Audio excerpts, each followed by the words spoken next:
बुलंदी किसने अता फरमाई, जमीन को वजूद किसने बख्शा, चांद सूरज शजरो हजर खुशको तर पहरों पर कायनात का जर्रा जर्रा किसने पैदा फरमाया।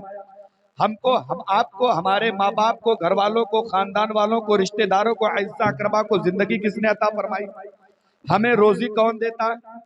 अब ईमानदारी से बताओ, नमाज पढ़ने का तरीका हमें किसने दिया, रोजे का हुक्म किसने दिया, ज़कात अदा करने का हुक्म किसने दिया, अल्लाह ने। सब तो जानते हैं। पूरी दुनिया में सारी चीजें हमें किसने अता फरमाई, अल्लाह ने। लेकिन जब लेने की बारी आई ना, तो अल्लाह ने ये नहीं फरमाया जो मैं दे दूं वो ले लो। हाँ, अल्लाह फरमाता जो रसूल दे दे वो ले लो। अब समझो जरा, अल्लाह ने ये नहीं फरमाया जो मैं दे रहा हूं वो ले लो। देने वाली जात रब की, पैदा करने वाली जात रब की, लेकिन जब लेने की बारी आई मौला हम ले कहां से, तो रब फरमाता है जो रसूल दे दे वो ले लो, और जिससे रसूल मना कर दे उससे रुक जाओ। हमने पूछा परवरदिगारे आलम बात समझ में नहीं आई, सारी दुनिया को पैदा तूने किया, सारी दुनिया को वजूद तूने बख्शा है, लेकिन जब बारी लेने की आई है तो तू ही फरमाता जो रसूल दे दे वो ले लो, जिससे रसूल मना कर दे रुक जाओ। मौला मामला क्या है, तो रब की रहमत जवाब देती है दुनिया वालों पैदा करना मेरा काम था, दुनिया को बांटना मुस्तफा का काम है, इसलिए बनाया मुझने है, और देने वाली जात मुस्तफा की। तभी आला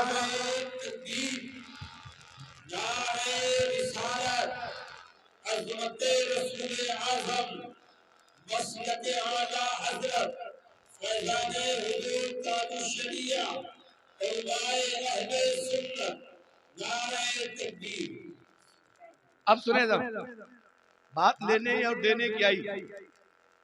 हातिम ताई का नाम आप लोगों ने सुना, बड़ा सखी आदमी, उसकी सखावत पे दुनिया में फिल्में बनाई गई, उसकी सखावत पे लोगों ने किताबें लिखी, उसकी सखावत पे लिटरेचर छापे गए, कहानियां बनाई गई। उसके पोते की मुलाकात एक बार हजरत इमाम जाफर सादिक से हो गई। कौन इमाम जाफर सादिक, जिनकी हम कूड़े की फातिहा करते हैं, उन्हीं के खानदान से ताल्लुक है असद मियां का, इसलिए इन्हें जाफरी कहा जा रहा है। उन्हीं के खानदान से इमाम जाफर के नसब नामे से ताल्लुक रखते हैं और जाफरी भी हैं। और अल्हम्दुलिल्लाह मैंने आज ही मुफ्ती खालिद साहब से सुना ये बाकरी भी हैं। जाफर तैयार से भी इनका ताल्लुक है और इमाम बाकर से भी इनका ताल्लुक है। लेकिन सुने मुलाकात हो गई। अब हातिम ताई का पोता कहने लगा हुजूर जानते हैं मेरे दादा इतने सखी थे, इतना देते थे, इतना देते थे कि उन्होंने बांटने के लिए 10 दरवाजा बनाया था, हर दरवाजे से फकीर आते थे, मेरे दादा मुट्ठी बंद के देते चले जाते थे। हजरत इमाम जाफर सादिक ने पूछा अच्छा बताओ, एक दरवाजे से एक बंदा आता था तुम्हारे दादा दे देते थे, लेकिन अगर एक ही फकीर 10 दरवाजे से आना चाहे तब तुम्हारे दादा क्या करते थे, क्या तब भी उसे देते थे कि मना कर देते थे? बताया नहीं, अगर कोई फकीर 10 दरवाजे से बारी बारी एक ही बंदा आ जाए तो मेरे दादा उसे भी दे देते थे, मना नहीं करते थे। हजरत इमाम जाफर सादिक ने पूछा अच्छा बताओ जिसको तुम्हारे दादा देते थे कितने दिन खाता था, उसका घर कितने दिन चल जाता था? अब वो कहने लगा सुनिए सुनिए, जिसको मेरे दादा देते थे तो 4 महीना साल भर तो मांगने की जरूरत नहीं पड़ती थी, उसका सारा खर्चा चल जाता था। इतना सुनते ही हजरत इमाम जाफर सादिक को जलाल आ गया। फरमाते अबे वो तेरे दादा है जिसको एक बार दे देते थे, महीना 2 महीना 6 महीने में फिर मांगना पड़ता था, लेकिन मेरे नाना का हाल ये है जिसको एक बार दे दिया कयामत तक मांगने की जरूरत ही नहीं पड़ती है, कयामत तक हाथ फैलाने की जरूरत ही नहीं पड़ती। बताए कितना देते थे आपके नाना। अब बात देने की आई है तो चले मुस्तफा करीम की बारगाह में। हजरत अबू हुरैरा रजी अल्लाह ताला अन्हु एक दिन भूख लगी, घर में खाने का कुछ नहीं है, पहुंच गए नबी की बारगाह में झोला लेकर, थैला लेकर। और कहने लगे या रसूल अल्लाह भूख लगी। अच्छा ईमानदारी से बताओ बदला वाले, तुम्हें भूख लगे या तो अपने घर जाओगे या किसी दोस्त के घर जाओगे या बिरयानी के होटल पे जाओगे। अगर ज्यादा पैसा नहीं है तो कहीं समोसा पकौड़ी से काम चला लो। यही तो होगा कि किसी मौलाना साहब के पास जाओगे, बदला के इमाम साहब के पास, हजरत भूख लगी, कहीं नहीं जाओगे ना, ईमानदारी से बताना। लेकिन मुस्तफा के सहाबियों का तर्ज अमल देखो, उनको दवा की जरूरत होती थी, मेडिकल नहीं जाते थे, हकीम नहीं जाते थे, सीधे मुस्तफा की बारगाह। हजरत अबू हुरैरा को भूख लगी, उनको बाजार जाना चाहिए था खाना लेने के लिए, बाजार जाना चाहिए था राशन लेने के लिए, लेकिन पैसे तो थे ही नहीं, सीधे नबी की बारगाह। या रसूल अल्लाह भूख लगी है। नबी फरमाते अबू हुरैरा बैठो, इंतजार करो, अभी मेरे पास भी कुछ नहीं है, हो सकता है इंतजाम हो जाए। थोड़ी देर में एक बंदा एक खजूर लेकर आया, खजूर की टोकरी लेकर आया नबी की बारगाह में। या रसूल अल्लाह ये हदिया है, ये तोहफा है, इसको कबूल फरमाने। हजरत अबू हुरैरा की नजर पड़ी, मुस्कुराने लगे, फरमाते चलो कुछ तो आ गया, कुछ काम हो जाएगा। खजूर की टोकरी सामने रखी है, मुस्तफा ने मुट्ठी भरी। अब ईमानदारी से बताना, चाहे जितनी बड़ी मुट्ठी हो, ज्यादा से ज्यादा एक पाव खजूरें आ जाएंगी या ज्यादा से ज्यादा आधा किलो खजूरें एक मुट्ठी में आ जाएंगी। हजरत अबू हुरैरा से कहा अबू हुरैरा थैला फैलाओ, अबू हुरैरा झोले का मुंह खोलो। हजरत अबू हुरैरा ने झोला खोला है, मेरे नबी ने मुट्ठी भरी खजूर को उठा के उसके थैले में डाल दी और फरमाते अबू हुरैरा थैला बंद कर लो, घर चले जाओ, खुद खाना, बच्चों को खिलाना, बीवी को खिलाना और रोजाना थोड़ा थोड़ा इसमें से सदका करते चले जाना। बदला वालों, अब एक बात बताना, एक मुट्ठी खजूर है, तुम्हें भूख लगी हो तो बताओ खुद खाओगे कि बीवी बच्चों को लेके जाओगे? वहां तक तो पहुंचेगी ही नहीं, पहुंचेगी नहीं पहुंचेगी। लेकिन नबी फरमाते हैं अबू हुरैरा खुद खाना, बच्चों को खिलाना, बीवी को खिलाना, थोड़ा थोड़ा खजूरें सदका कर देना। बोलो जोर से, क्या कर देना? सदका कर देना। हजरत अबू हुरैरा ने थैले का मुंह बांध लिया, थैला कमर में लटका लिया। उनकी आदत, अब वो थैला कभी उतारते नहीं थे, हमेशा कमर में लटका ही के चलते थे। जहां भूख लगती थी हाथ डाला शुरू, जहां भूख लगती थी बैठे हाथ डाला शुरू, बच्चे को जरूरत पड़ी शुरू, जहां गरीब मिला हाथ डाला, उसको सदका दे दिया। बीवी को जरूरत पड़ी हाथ डाला, बीवी को खिला दिया। बच्चों को जरूरत पड़ी हाथ डाला, बच्चों को खिला दिया। लेके झोला चलते रहते थे, यहां तक कि नबी का जमाना बीत गया। हजरत अबू हुरैरा खजूरें खाते रहे, खिलाते रहे, सदका करते रहे।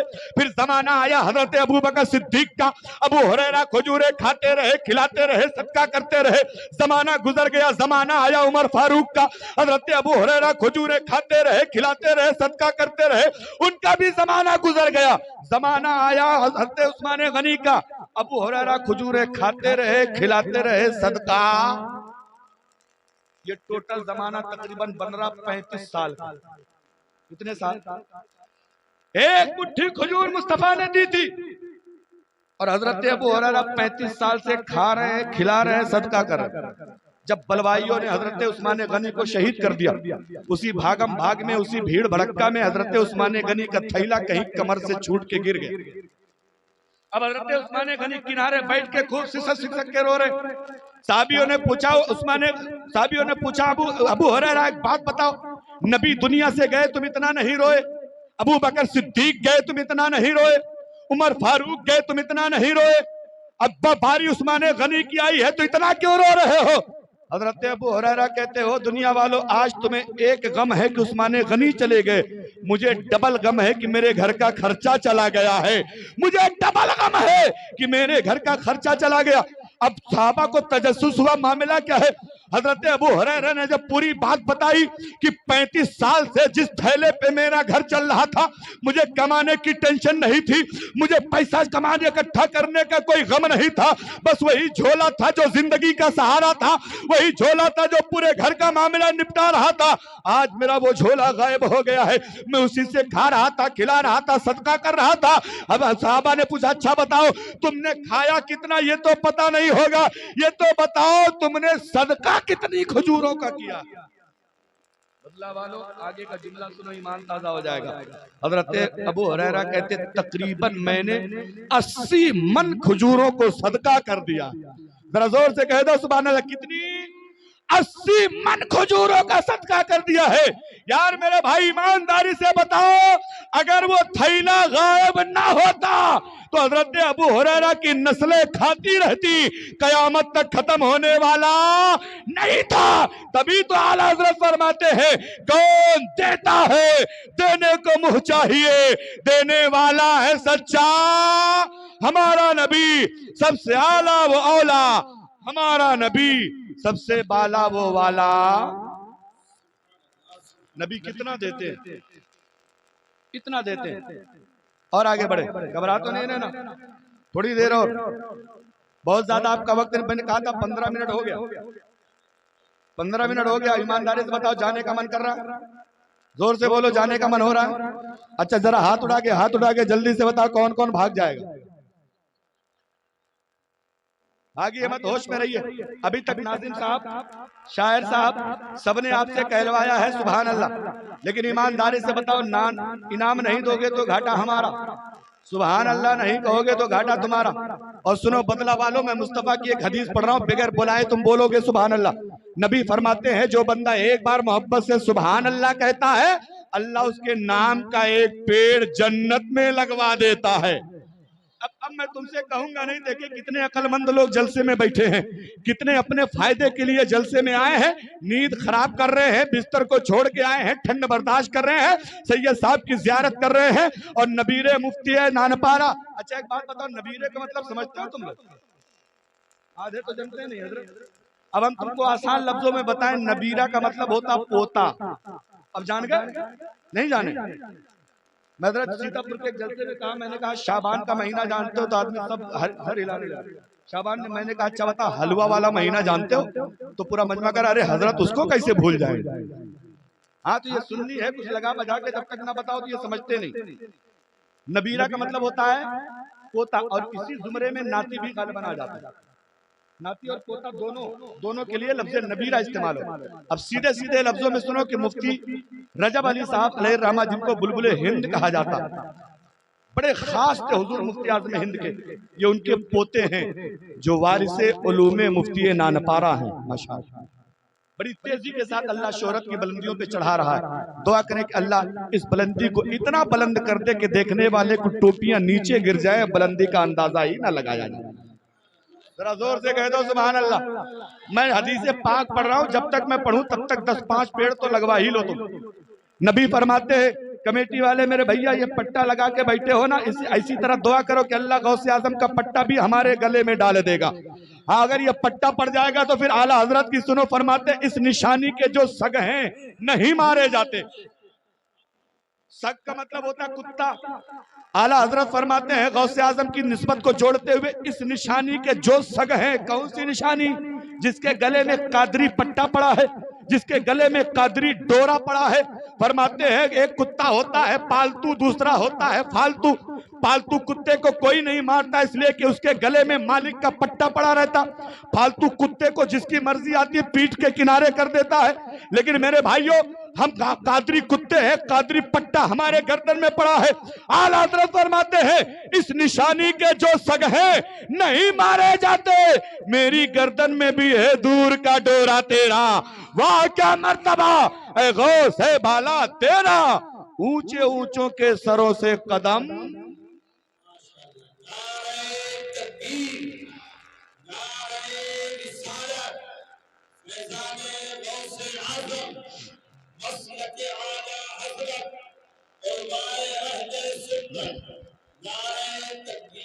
तवज्जो है, सुनो जोर से सुभान अल्लाह कहो तो पेड़ कहाँ लगता है? एक बार नबी फरमाते बंदा एक बार मोहब्बत से सुभान अल्लाह कह दे तो अल्लाह उसके नाम का एक पेड़ कहाँ लगवाता है? जोर से पीछे वालों तुम भी बोलो, पेड़ कहाँ लगता है? जिसको जिसको जन्नत में पेड़ लगवाना है जरा जोर से हाथ उठा के कह दो सुभान अल्लाह। जिसको जिसको लगवाना है वही उठाएगा, जिसकी जरूरत नहीं है उसको उठाने की जरूरत नहीं है। जिसको जिसको जन्नत में पेड़ लगवाना है जरा मोहब्बत से कह दो सुभान अल्लाह। अब ईमानदारी से बताओ बदला वालों, क्या जन्नत देखे हो? फिर कैसे पता? यार तुमने भी नहीं देखी, हमने भी नहीं देखी, खुदा जाने इन उलमा पे अल्लाह ने किसी पे करम कर दिया हो तो सुभान अल्लाह। हमने जन्नत तो नहीं देखी लेकिन हमारा अकीदा ईमान बिल गैब पर होता है। हमने खुदा को नहीं देखा, नबी ने फरमाया खुदा है, हमने मान लिया। हमने जन्नत नहीं देखी, नबी ने फरमाया हमने मान लिया। आसमान सात है, हमने सातों को नहीं देखा, नबी ने फरमाया हमने मान लिया। जमीनें सात है, हमने सातों को नहीं देखा, नबी ने फरमाया हमने मान लिया। नबी मेराज में गए, हमने जाते नहीं देखा, नबी ने फरमाया हमने मान लिया। नमाजों का तोहफा लेकर आए, हमने लाते नहीं देखा, नबी ने फरमाया हमने मान लिया। छठे आसमान पे हजरत मूसा से मुलाकात हुई। मुलाकात के बाद हजरत मूसा ने 9 बार मुस्तफा को रब की बारगाह में वापस भेजा। हमने 9 बार आते जाते नहीं देखा, नबी ने फरमाया हमने मान लिया। नबी खाने काबा का तवाफ करते रहे, हमने तवाफ करते नहीं देखा, नबी ने फरमाया हमने मान लिया।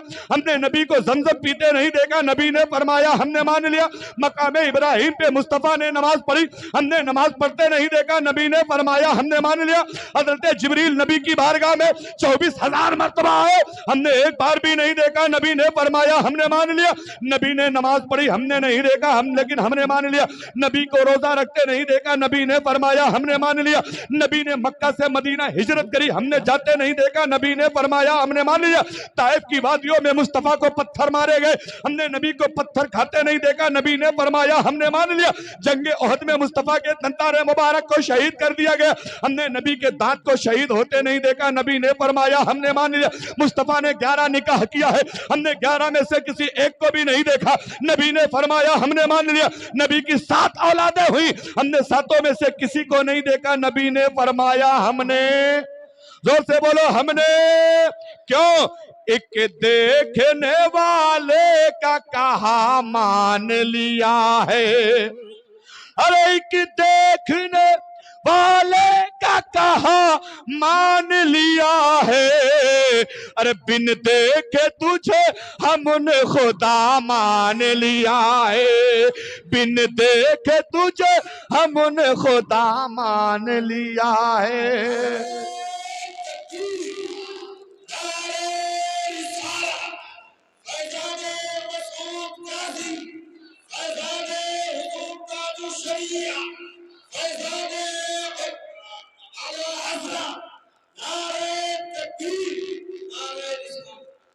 जोर से बोलो, जोर से बोलो। पेड़ कहाँ लगता है?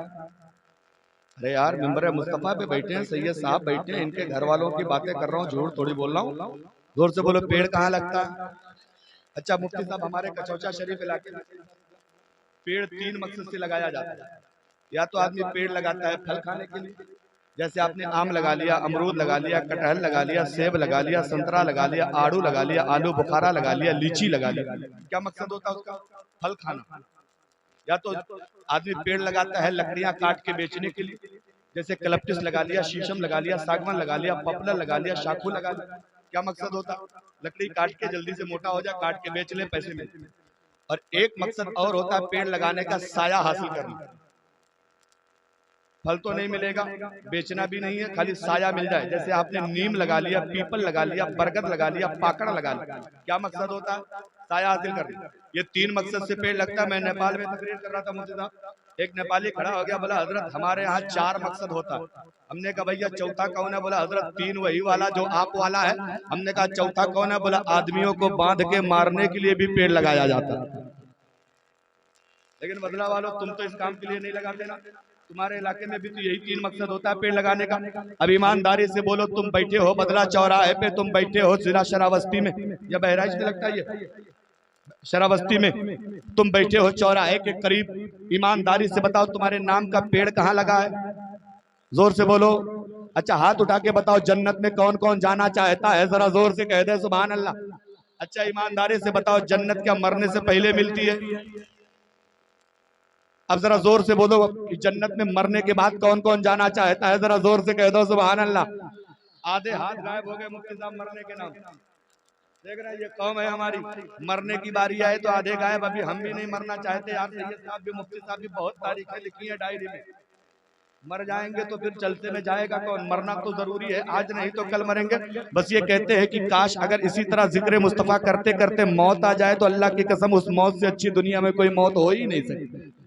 समझ रहे ना? और आप दुआ करें कि अल्लाह ताला इसी तरह कुर्सी पे बैठे बैठे नबी की नाज सुनते सुनते, जिक्र नबी सुनते सुनते आंख लग जाए, और फिर जब फरिश्ते उठा के ले जाए तो आंख खुले तो जन्नत ही नजर आ जाए।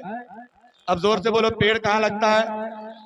बोलते रहो जब तक हम हदीस पूरी करें तब तक 10-20 पेड़ लगवा ही लो तुम। जोर से बोलो, पेड़ कहाँ लगता है?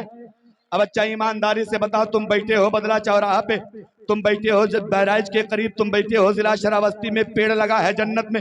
अब नबी की बारगाह में हाथ जोड़ के अर्ज करे, या रसूल अल्लाह, आदमी पेड़ लगाता है तो उसका फायदा भी चाहता है, हमारे नाम का पेड़ जन्नत में लगा है, जरा ये तो बताएं हमें अपने नाम के पेड़ों का फायदा कब मिलेगा? अगला जुमला सुनो, तुम्हारा ईमान ताजा हो जाएगा। नबी फरमाते हैं, मेरी उम्मत के लोगों घबराने की जरूरत नहीं है, तुमने सुभान अल्लाह कह कहकर जितने पेड़ जन्नत में लगवाए हैं उसका पत्ता पत्ता, उसकी डाली डाली कयामत तक सुभान अल्लाह कहने वालों के लिए जन्नत की दुआ करता रहेगा, जन्नत की दुआ करता रहेगा।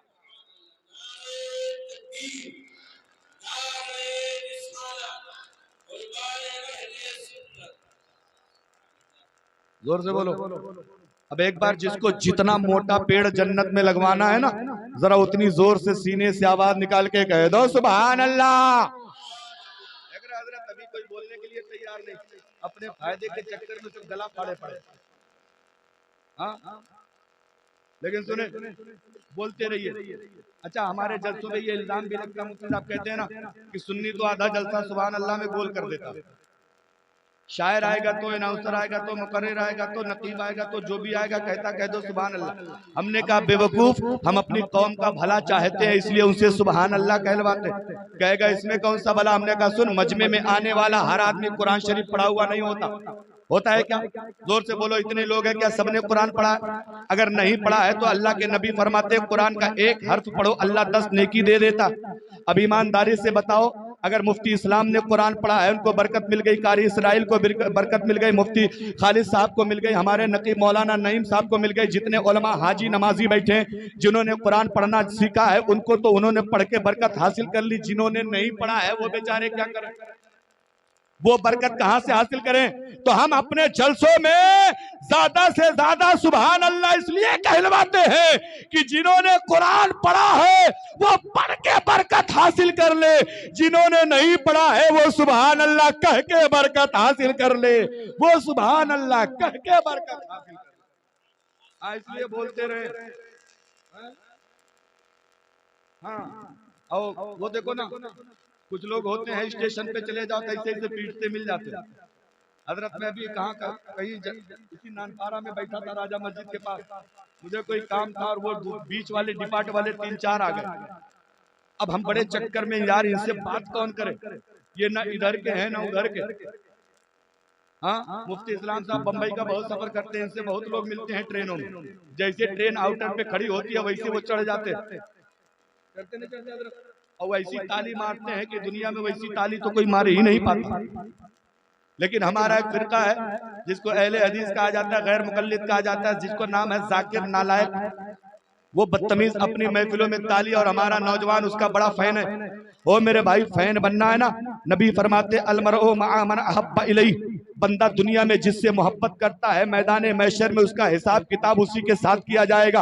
ओ बदला वालो, अगर तुमने अपना आइडियल शाहरुख खान को बनाया है तो याद रखो हिसाब उसी के साथ, अगर तुमने अपना आइडियल आमिर खान को बनाया है तो हिसाब उसी के साथ, अगर तुमने अपना आइडियल कैटरीना कैफ को बनाया है तो हिसाब उसी के साथ, अगर अपना आइडियल तुमने जाकिर नाइक को बनाया है तो हिसाब उसी के साथ, लेकिन अगर तुमने अपना आइडियल ख्वाजा गरीब नवाज को बनाया है तो हिसाब उनके साथ, ख्वाजा उस्मान हारूनी को बनाया है हिसाब उनके साथ, आइडियल तुमने मुस्तफा को बनाया है तो हिसाब तुम्हारी है, किसके साथ करवाना है, किसके साथ हिसाब करवाना है ये तुम्हारी मर्जी है। लेकिन याद रखो, अल्लाह की कसम दुनिया में सारे वसीले फेल हो जाएंगे, दुनिया में सारी सिफारिश फेल हो जाएगी, सिर्फ एक चलेगी, सिर्फ एक सिफारिश चलेगी, जिस सिफारिश के बंदे वाले, जिस सिफारिश को करने वाली जात का नाम है मोहम्मद रसूलुल्लाह। दुनिया में सारे नबी तुम्हें कहेंगे कहीं और जाओ, कहीं और जाओ, कहीं और जाओ, लेकिन मुस्तफा की अजमत जाहिर करने के लिए आला हजरत फरमाते हैं फकत इतना सबब है इनइकादे बज़्म महशर का कि तेरी शाने महबूबी दिखाई जाने वाली है। बदला वालों, अच्छा ईमानदारी से एक बात बताना, कौन जन्नत में जाएगा कौन जहन्नम में जाएगा खुदा को मालूम है कि नहीं? जोर से बोलो, मालूम है ना? फिर मैदान महशर में सबको इकट्ठा क्यों किया? कब्र से उठाता, जन्नतियों को जन्नत में भेज देता, जहन्नमियों को जहन्नम में भेज देता, झंझट खत्म। लेकिन क्या जरूरत थी हजरत आदम से लेके ईसा तक सारे नबी को, पैगंबर को, रसूलों को, इंसानों को, जिन्नातों को, फरिश्तों को, सबको मैदान महशर में क्यों इकट्ठा किया जा रहा? क्या जरूरत है? जरूरत सिर्फ इसलिए है कि जिन्होंने दुनिया में मुस्तफा की अजमत का इनकार किया था, जिन्होंने दुनिया में नबी पे सलातो सलाम को हराम कहा था, जिन्होंने दुनिया में मुस्तफा को अपनी तरह बताया था, जिन्होंने दुनिया में नबी के रोजे पे हाजिरी को शिर्क का अड्डा बताया था, ऐसे लोगों को पता चल जाए अब अगर सिक्का चलेगा तो मोहम्मद अरबी का चलेगा, अब अगर हुकूमत चलेगी तो मुस्तफा जाने रहमत की चलेगी। तभी ललकारते हुए आला हजरत फरमाते हैं, हमें सबने सफे महशर में ललकार दिया हमको, ऐ बेकसों के आका अब तेरी तो हाई है। सुनते हैं कि महशर में सिर्फ उनकी रसाई है, गर उनकी रसाई है लो जब तो बनाई।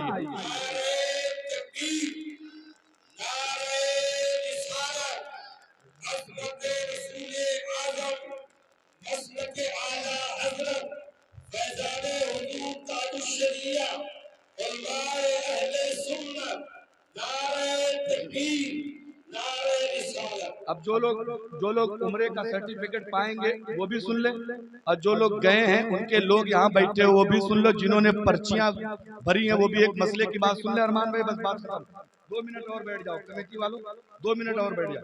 सुने, हम तो उम्रा चले गए, अल्लाह करे कि बदला का हर बंदा उम्रा करने चला जाए, और अगर अल्लाह तौफीक दे तो उम्रे के साथ साथ अल्लाह तुम्हें हज भी नसीब फरमाए। अब सुने जरा ईमानदारी से, हम वहां गए, कितने दिन रुकना है? किसी का पैकेज 15 दिन, किसी का पैकेज 20 दिन, किसी का पैकेज 1 महीना का होता। आपके पैसे के हिसाब से है, आपके वक्त के हिसाब से वहां सहूलतें मिलती। अब ईमानदारी से बताओ, 15 दिन में हमको नमाज भी तो पढ़नी है, नहीं पढ़ना? खाना भी तो खाना है। अब नमाज में जहां जाओगे, मस्जिद नबवी में नमाज पढ़ाने वाला वहाबी, मस्जिद हराम में नमाज पढ़ाने वाला वहाबी, मस्जिद यमामा में नमाज पढ़ाने वाला वहाबी, जितनी मस्जिद आयशा में, मस्जिद जाराना में जितनी मस्जिदें हैं सब में नमाज पढ़ाने वाला वहाबी। अब तुम करोगे क्या? अगर उनको इमाम मान लिया और इतनी नियत कर ली पीछे इस इमाम के, तो काम खत्म, तुम्हारा भी गया काम, गए तुम काम से। इसलिए कि उन्हीं का अकीदा है नबी मरकर मिट्टी में मिल गए, उन्हीं का अकीदा है नबी को पीठ के पीछे की खबर नहीं, उन्हीं का अकीदा है जिसका नाम मोहम्मद या अली है वो किसी चीज का मालिक व मुख्तार नहीं। उसी का अकीदा है कि अगर नबी के बाद भी कोई नबी आ जाए फिर भी नबी की खातमियत में कोई फर्क नहीं पड़ेगा। अब ईमानदारी से जरा बताना, क्या ये तुम्हारा भी अकीदा है? लोग कहते हैं यार काबे में गए हो तो काबे में नमाज पढ़ना, 1 रकात नमाज पढ़ोगे तो 1 लाख रकातों का सवाब। हमने कहा बिल्कुल सही बात है, लेकिन एक गुनाह करोगे तो गुनाह भी तो 1 लाख मिलने वाला है। एक बात कान खोल के सुन लो, हम नमाज नहीं देखते, हम मस्जिद नहीं देखते, हम नमाज पढ़ाने वाले इमाम को देखते। और अगर ये बात ना होती तो ईमानदारी से बताना, जब यजीद ने मक्का शरीफ पे हमला किया था, मस्जिद नबवी पे हमला किया, तो यजीदी इमाम 3 दिन तक मस्जिद नबवी में नमाज पढ़ाता रहा, 3 दिन तक उनका इमाम पढ़ाता रहा, लेकिन साहबियों में से एक भी बंदा नमाज पढ़ने नहीं आया। क्यों? साहबी ये जानते थे कि नमाज तो हो रही है लेकिन इमाम अपने मतलब वाला। इसलिए उम्रा करने वालों जाना तो कान खोल के सुन लो, 15 दिन गोश्त मत खाना, 15 दिन गोश्त मत खाना। क्यों? वहां ज़बा करने वाला कोई अपना है ही नहीं, वो फ्रीज में रखी हुई मुर्गियां तुम्हें मिलती हैं जो पैक होके बाहर से आती हैं। मशीन का ज़बिया होता है, एक तरफ से 1000 मुर्गी लटकाई और यहाँ बटन दबाया, बिस्मिल्लाह अल्लाहु अकबर पढ़ा, काम खत्म। और उलमा का तरीका ये है, बयान ये है कि इस तरह का ज़बिया जायज। गए हो मुस्तफ़ा को मनाने, आके खा के आ रहे हो वहां से हराम गोश्त, बताओ मुस्तफ़ा मान जाएंगे? नहीं मानेंगे। इसलिए 15 दिन गोश्त मत खाना और उनके पीछे नमाज मत पढ़ना। अब तुम सोच रहे हजरत तो फिर करे क्या? कुछ ऐसे बहकाने वाले, बाप रे बाप काबा का इमाम है, उसके पीछे नहीं पढ़ोगे। अबे जालिमों, काबा पे तो इससे पहले बहुत सारे जालिमों का कब्जा हो चुका, क्या उनके पीछे भी तुम नमाज पढ़ोगे? फिर अगर फंस गए तब क्या करोगे? आखिरी बात सुन लो, कभी कभार मैं भी जब उम्रा करने गया मुफ्ती साहब, तो मैं भी बीच में तवाफ कर रहा था, फंस के असर की अजान होने लगी। अब बड़े चक्कर में अगर इनको इमाम बनाए तो बीवी गई, इनको कह दे पीछे से इमाम के तो ईमान गया। आए हैं 1 लाख रुपया लगा के और ईमान धोने के लिए नहीं आए, ईमान को और मजबूत करने के लिए आए हैं बख्शिश का सर्टिफिकेट लेने आए। फिर करना क्या है, सुनो आसान काम करना, ये खड़े हो जाओ उनकी सफों के बीच में, तुम भी खड़े हो जाओ, टेंशन मत लेना। उलमा से राब्ता रखोगे तो हर चीज का हल है। सुनो, बीच में खड़े हो जाओ, इमाम नियत बांध ले, तुम पीछे से इमाम कहिबे न करो। अरे हजरत जब हम कहेंगे नहीं तो उसके पीछे होंगे कैसे? तुम्हें मान लो फजर की 2 रकात पढ़ना है तो नियत करो, नियत की मैंने 2 रकात नमाज फर्ज वक्त फजर वास्ते अल्लाह ताला की मुंह मेरा काबा शरीफ की तरफ, बीच में पीछे से इमाम के गायब। अब जब वो हमारी नीयत से गायब तो हमारी मोहब्बत से गायब, उससे हमको लेना ही देना। अब करना क्या है, अगर तुम बहुत देर में उठक बैठक करोगे तो पकड़े जाओगे। हाँ, अब तुम्हें अपनी नमाज पढ़ना है, वो अगर जहरी नमाज हो तब भी, सिर्री नमाज हो तब भी, यानी जिस नमाज में जोर से कुरान पढ़ा जाता हो वो भी, और जिस नमाज में आहिस्ता पढ़ा जाता हो तुम खाली आहिस्ता पढ़ो। जहरी की जरूरत नहीं है, तेज से पढ़ने की जरूरत नहीं। अब सुनो, उसने नियत बांध ली, तुम 2 सेकंड के बाद बांधो। वो रुकू में चला जाए तुम 2 सेकंड के बाद जाओ, वो सजदे में चला जाए तुम 2 सेकंड के बाद जाओ, वो सजदे से सर उठाए तुम 2 सेकंड के बाद उठाओ, वो सलाम फेरे तुम 2 सेकंड के बाद करो। तुम्हारी नमाज भी कबूल हो जाएगी, तुम्हारा ईमान भी बचता चला जाएगा। समझ गए नहीं? इसलिए ये बहाना मत करो सऊदी कमाने वालों, तुम कहते हजरत पढ़ेंगे नहीं तो जाएंगे कहाँ, हम तो बता रहे कहाँ जाना। और एक बात और सुन लो, मुफ्ती साहब बैठे हैं, मसला सुनो, जहां सुन्नी इमाम ना हो वहां जमात से नमाज ही वाजिब नहीं, अपनी पढ़ ले। और एक बात और है, आपका तो ग्रुप जाए, हाँ नहीं, कभी कभार फंस जाते हैं। सऊदियों ने एक काम बहुत बढ़िया किया, मालूम, इतना बढ़िया किया कि हमको बहुत पसंद आया और हमने उसका बहुत इस्तेमाल किया। क्या क्या उन्होंने मालूम, अबू जहल के घर को लेटरिन बना दिया। अबू जहल का जो घर है ना, उस पूरे घर को लेटरिन बना दिया। ये काम इतना किया है कि हाजी इंडिया से जाता है लेकिन उसके घर का इस्तेमाल करके जरूर आता। तो मेरे भाइयों, ये काम, अब गोश्त अगर 15 दिन नहीं खाओगे तो क्या मर जाओगे, ईमानदारी बताओ। लेकिन हम लोग मौलवी आदमी क्या करें, 3 दिन नहीं बर्दाश्त होता है, 15 दिन तो बहुत दूर की बात है। कारी कमरुद्दीन मजाक नहीं करे, मुफ्ती इस्लाम साहब अगर 3-4 दिन प्रोग्राम नहीं होता है ना, या तो मदरसे में गोश्त पकता है, नहीं तो बिरयानी खाने नानपारा आता हूं मैं अपनी बात बता। क्या करें, जबान बिगड़ गई।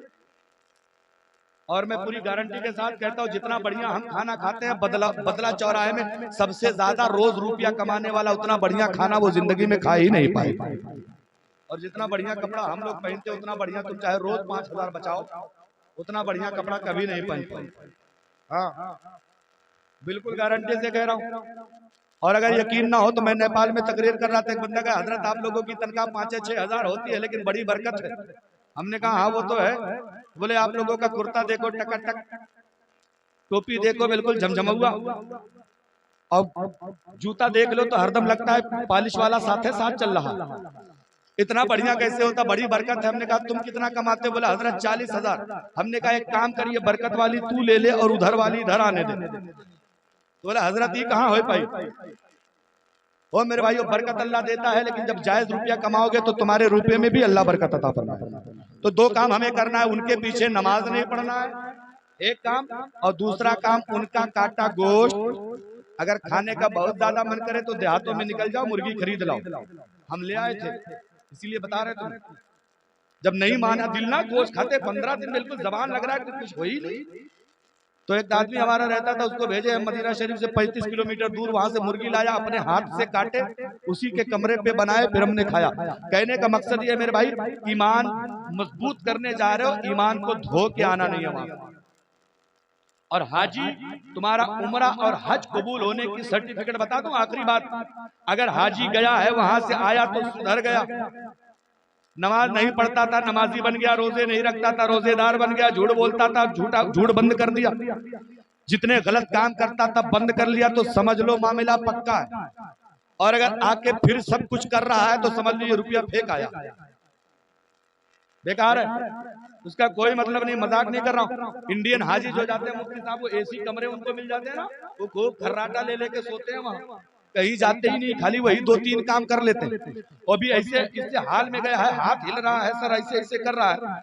बताओ इस हाल में यार, सिर्फ मक्का शरीफ हज करना खाली माली इबादत का नाम नहीं है, हज करना बदनी इबादत का भी नाम, समझ रहे? इसलिए उम्र का जाने वालों, अल्लाह तुम्हारी किस्मत को सलामत रखे। मैं दुआ करता हूँ कि अल्लाह सबका नाम बारी बारी निकाल ही देगा। है? आपका भी निकलेगा ना? हाँ, और जिसको नहीं जाना होगा वो हमसे राब्ता करेगा, हम उसके बदले में चले जाएंगे। कोई टेंशन वाली बात नहीं।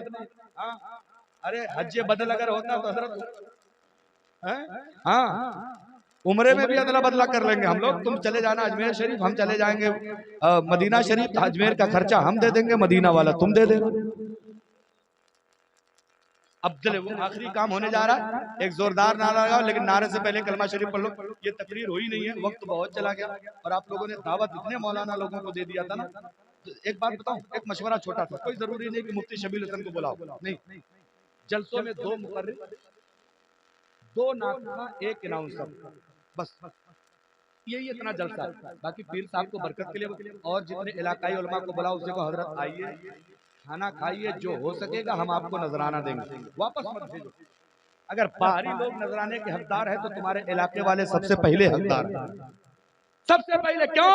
मुफ्ती इस्लाम बहराइच से बाद में आएंगे, मुफ्ती शबीउल हसन कछौछा से बाद में आएंगे, कारी इस्राइल साहब रिसिया से बाद में आएंगे, हाफिज अली रजा साहब नानपारा से बाद में आएंगे। सबसे पहले तुम्हारी जरूरत पे तुम्हारे गांव का इमाम आएगा, तुम्हारे मोहल्ले का मुदर्रिस आएगा।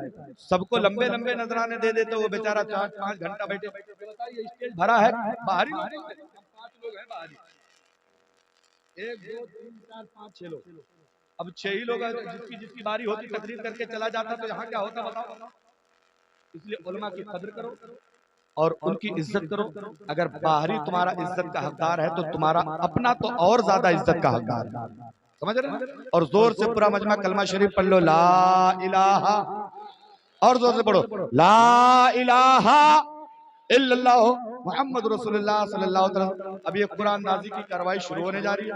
मैं तो सिस्टम जानता नहीं कैसे यहाँ होती है कुरान नाज़ी, लेकिन अब इसमें से सैयद साहब किबला है, सैयद साहब किबला के हाथों से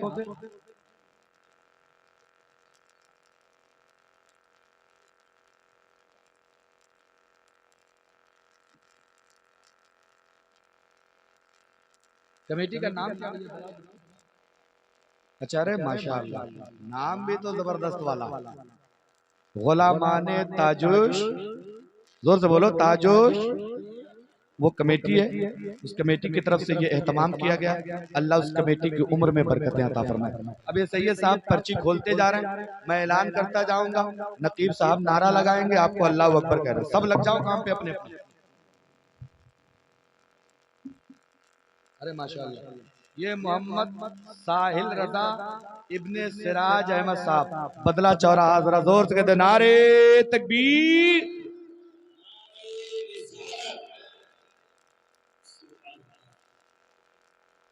ले भैया पर्ची अपनी हाथ में पकड़ो, वरना कोई कहेगा क्या पता मिली है कि नहीं मिली। हाँ, इधर आ जाओ दाहिनी तरफ। हाँ, सुभान अल्लाह, सही है, साथ को भी ले आइए।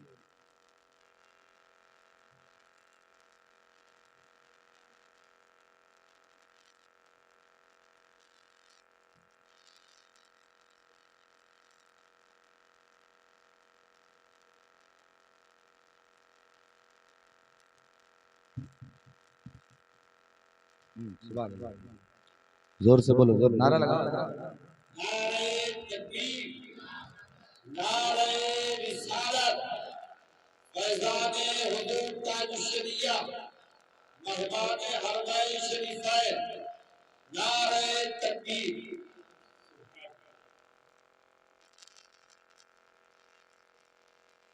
बोलिए, पर्ची खोलिए।